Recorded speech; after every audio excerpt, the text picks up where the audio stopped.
నమస్తే అండి. మా కంపెనీ పేరు వచ్చేసి ఇనావ్ అగ్రోమెక్ ప్రైవేట్ లిమిటెడ్. ఇది 2022 నుంచి స్టార్ట్ అవ్వడం జరిగింది. సో ఈ ప్రోడక్ట్ వచ్చేసి మీరు చూస్తుంది ఈజీబూ దీని పేరు. సో ఇది ఆల్మోస్ట్ మనకి మెట్ట పొలాల్లో అన్ని విధాల పనికొస్తుంది అనమాట. అంటే ఒక దుక్కి దున్నడం పక్కన పెట్టేస్తే మిగిలిన అన్ని యాక్టివిటీస్, అంటే విత్తనం వేసుకునే దగ్గర నుంచి కలుపు తీసుకోవడం దగ్గర నుంచి బరువులు ఏమన్నా ఉంటే దగ్గర 700 కిలోస్ మనము పుల్ చేసుకొని వెళ్ళచ్చు. ఆఫ్టర్ అంటే హార్వెస్టింగ్ అంటే డిపెండింగ్ ఆన్ క్రాప్, మనకి హార్వెస్టర్స్ ఒకవేళ అంటే మొక్కజొన్న అవి కూడా మనం కట్ చేసుకోవచ్చు రీపర్ పెట్టి. దీనికి ఇదేంటంటే ఈ యూనిట్ ఏంటంటే మీరు చూస్తుంది మీకు ఆల్మోస్ట్ అంటే దీంట్లో 70 రకాల పరికరాలు దీనికి పెట్టుకునే కెపాసిటీ ఉంది. ఇప్పుడు ఆల్రెడీ మేము ఒక 20 నుంచి 30 రకాలు డెవలప్ చేసాము, దగ్గర 20 రకాలు సేల్ కూడా చేస్తున్నాము. సో మీకు ఇది ఏంటంటే ఇక డ్రై ల్యాండ్ అగ్రికల్చర్లో ఆల్ యాక్టివిటీస్ అంటే స్ప్రేయింగ్ చేసుకోవడం దగ్గర నుంచి ఇక మైనర్ యాక్టివిటీస్ ఏమన్నా కూడా మీకు అంతర్కృషి అంటే ఇంటర్ కల్టివేషన్ యాక్టివిటీస్ అన్నీ కూడా చేస్తుంది అనమాట ఇది. సో మీకు అదే కాకుండా మీరు అక్కడ ఇంకొక మిషన్ ఉంది మనది. సో అదేంటంటే రీజనరేటివ్ ఫార్మింగ్, అంటే మేము ఇంకొకటి ఏంటంటే దుక్కి దున్నకుండా నారు లేకుండా వరి పండించే విధానం, దాని మీద కూడా ఎక్స్టెన్సివ్గా మహారాష్ట్రలో ఒక సగుణ రూరల్ ఫౌండేషన్ అని వాళ్ళు వర్క్ చేస్తున్నారు. సో ఆల్రెడీ పద్ధతిలో 10,000 మంది రైతులు మహారాష్ట్రలో ఆల్రెడీ పద్ధతిలో సాగు చేస్తున్నారు. అయితే అదే దానికోసం అనేసి స్పెసిఫిక్గా ఆ మెషిన్ అనేది తయారు చేయడం జరిగింది. అంటే దీంట్లో ఏంటంటే బెడ్స్ పద్ధతిలో మనము విత్తనాలు అవి వేసుకొని దాన్ని అంటే దున్నకుండా ఎనీ టైం మీరు ఆల్మోస్ట్ 25 to 30 ఇయర్స్ ఒకసారి బెడ్స్ ప్రిపేర్ చేసిన తర్వాత మళ్ళీ దున్నే పని లేదు, ఇంకా లైఫ్ లాంగ్ దున్నే పని లేకుండా వ్యవసాయం చేసే పద్ధతి అనమాట. సో దానికోసమని ఆ స్పెసిఫిక్ మెషిన్ తయారు చేయడం జరిగింది. అదేనా ఇదైనా కూడా ఆ అటాచ్మెంట్స్ అనేవి కామన్గా మనం వాడుకోవచ్చు అనమాట. అది ఆ మెథడ్ ఏంటంటే రీజనరేటివ్ ఫార్మింగ్ అనమాట. సో డైరెక్ట్ డిబుల్ సీడింగ్, ఇప్పుడు వరి కూడా డైరెక్ట్ సీడ్ సోయింగే డిబుల్ చేసేస్తారు అనమాట.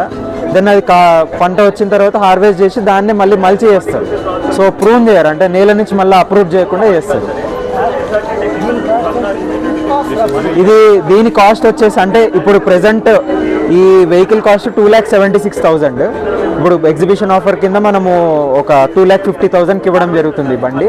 అట్లాగే ఇక కొన్ని అటాచ్మెంట్స్ అంటే ఈ క్యారియర్ టబ్ ఒకటి అండ్ స్ప్రేయర్ పంప్ ఒకటి, చిన్న స్ప్రేయర్ పంపు, అట్లాగే మన ఒక గొర్రు గుంటగా ఉంటాయి కదా సార్, ఆ సెటప్ 2.5 lakhs ఎగ్జిబిషన్ ఆఫర్ కింద ఇస్తున్నాము. ఇక వేరియస్ అటాచ్మెంట్స్ అంటే ఇప్పుడు మల్చర్ అని ఒక అటాచ్మెంట్ ఉంటుంది, లేకపోతే విత్తనాలు వేసుకునేవి ఫ్రేమ్స్ కావచ్చు, ఈ ట్రాలీ కావచ్చు. ఇక అండ్ మన స్పెషల్గా ఈ ఇన్వర్టర్ అనేది ఒక లేటెస్ట్ అటాచ్మెంట్ అనమాట. సో ఇంట్లో ఇన్వర్టర్ ఎట్లా ఉంటుందో మన మూవబుల్ ఇన్వర్టర్ మన బండి కూడా. సో అట్లా ఇవన్నీ కూడా ఎక్స్ట్రాగా పర్చేస్ చేసుకోవాల్సి ఉంటుంది. ఇది government approved, central government approved. దీనికి సబ్సిడీ అనేది ఎలిజిబిలిటీ ఉంది, కాకపోతే ఇంకా స్టేట్ గవర్నమెంట్స్ అనేవి ఇంకొంచెం అవుతాయి కాబట్టి ఇంకా టైం పడుతుంది. దానికి బ్యాటరీ ఆపరేటెడ్ సార్, ఇది బ్యాటరీ ఆపరేటెడ్. ఒకసారి ఛార్జింగ్ సార్ అదే సార్. సో ఇది ఒక్కసారి ఛార్జింగ్ పెడితే అంటే 3 hours పెడితే 4 to 12 hours వర్కింగ్ రేంజ్ ఉంటుంది బండిది. సో మనకంటే పనిని బట్టి ఇప్పుడు మల్చర్ పవర్ వీడర్ వేసుకుంటే 4 hours, అదే ఇప్పుడు స్ప్రేయింగ్ చేసుకుంటే 12 hours వస్తుంది. అండ్ మీరు ఇక్కడ చూస్తే ఇది పామాయిల్, అంటే బేసిక్గా జనరల్లీ డెమో పర్పస్ పెట్టాము. ఇదేంటంటే జస్ట్ చూపించడానికి పామాయిల్ ఇవి పడిపోతాయి కదా ఫ్రూట్స్, దాని కలెక్షన్ కూడా మనం ఈ ఇన్వర్టర్, ఇప్పుడు మా ఈ కొత్త అటాచ్మెంట్ ఇన్వర్టర్ వాడుకొని ఈ సక్షన్ ద్వారా మనము పామాయిల్ ఈ గెలలు కలెక్షన్ చేసుకోవచ్చు. అండ్ అట్లాగే ఇప్పుడు ఓవరాల్గా మనకి ఈ పామాయిల్ మట్టలు కూడా ఇదే మెషిన్ తోటి, అంటే మల్చర్ అనేది ఒకటి ఉంటుంది దీనికి ఎక్స్ట్రా అటాచ్మెంట్, దాని ద్వారా మనము షెడ్డింగ్ కూడా చేసుకోవచ్చు అనమాట ఇదే బండితోటి.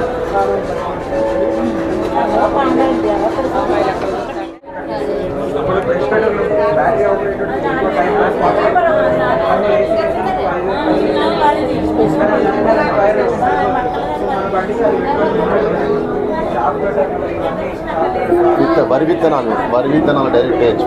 సోయింగ్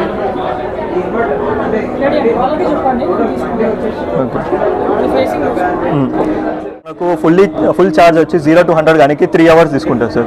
దాని తర్వాత మీరు సీడింగ్ డైరెక్ట్ డిబుల్ సీడర్స్ అని ఉంటుంది. సీడింగ్ చేసుకోవాలంటే ఇక్కడనే డిబుల్ సీడర్స్ మీరు చూడొచ్చు, దాంట్లో డైరెక్ట్ కనెక్ట్ చేసి సీడింగ్ చేసుకోవచ్చు.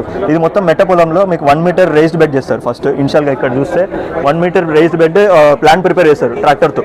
దాని తర్వాత ఇనిషియల్గా ల్యాండ్ ప్రిపరేషన్ రోటోవేటర్ ఇంకా ట్రాక్టర్ త్రూ వేసేసుకుంటారు సార్. దాని తర్వాత 25 years వరకు టిల్లేజ్ లేదు. వితౌట్ టిల్లింగ్ మీరు డైరెక్ట్ మీరు సీడర్స్తో స్వీడింగ్ చేసుకుంటారు. ఇక్కడ మీరు చూడొచ్చు డిబుల్ సీడర్స్ ఉంటుంది, డైరెక్ట్ సీడింగ్ చేసుకోవచ్చు. స్ప్రేయింగ్ చేసుకోవాలంటే రెండు బెడ్స్ ఉంటాయి, 2 బెడ్స్కి స్ప్రేయింగ్ చేసుకోవచ్చు కంటిన్యూస్గా. తర్వాత మీరు స్ప్రేయింగ్ చేసుకున్న తర్వాత రీపర్ అటాచ్ చేసుకోవచ్చు, రీపర్ హార్వెస్ట్ యూజ్ చేసుకోవచ్చు. మీకు ఒక్క ఛార్జ్లో నియర్లీ 2 to 3 acres వరకు ఈజీగా హార్వెస్ట్ చేయొచ్చు. మల్చర్, దాని తర్వాత స్టబన్స్ ఉంటాయి, హార్వెస్ట్ చేసినాక స్టబన్స్ ఉంటుంది, ఆ స్టబన్ మల్చర్ త్రూ మీరు కనెక్ట్ చేసుకుంటే అది కూడా కట్ చేసి మీకు పొడి కింద ఫామ్ చేసి మీరు నేల 1 meter బెడ్ని కవర్ చేస్తుంది. కవర్ చేసుకున్నాక స్ప్రే చేసుకోండి, డీకంపోజర్ స్ప్రే చేసుకుంటారు. మళ్ళీ నెక్స్ట్ సీడింగ్ మీకు డైరెక్ట్ సీడర్స్ దాని మీదనే వేస్తారు. మళ్ళీ మీరు టిల్లేజ్ కానీ మళ్ళీ మీరు నెక్స్ట్ క్రాప్కి వెళ్ళిపోవచ్చు. మళ్ళీ బెడ్ ప్రిపేర్ చేయాలి సార్, అంతే. 25 years వరకు మళ్ళీ ల్యాండ్ డిస్టర్బ్ చేయరు మీరు. దాంట్లోనే డైరెక్ట్ మళ్ళీ సెకండ్ క్రాప్ మీకు ఏముందో నెక్స్ట్ క్రాప్ వేసుకుంటే వెళ్ళడం. సో ఇట్లా మీకు అరౌండ్ 25 years వరకు వితౌట్ టిల్లింగ్ మీరు ఈ పద్ధతిలో చేయొచ్చు. ఆ పద్ధతికి మనము ఈ యూనిట్ చేసాం. సో ఇది మీకు 285 నుంచి స్టార్ట్ అవుతుంది సార్. అటాచ్మెంట్స్ ఇంకా సపరేట్ ఉంటుంది, ఒక్కొక్క అటాచ్మెంట్స్ మీకు స్ప్రేయర్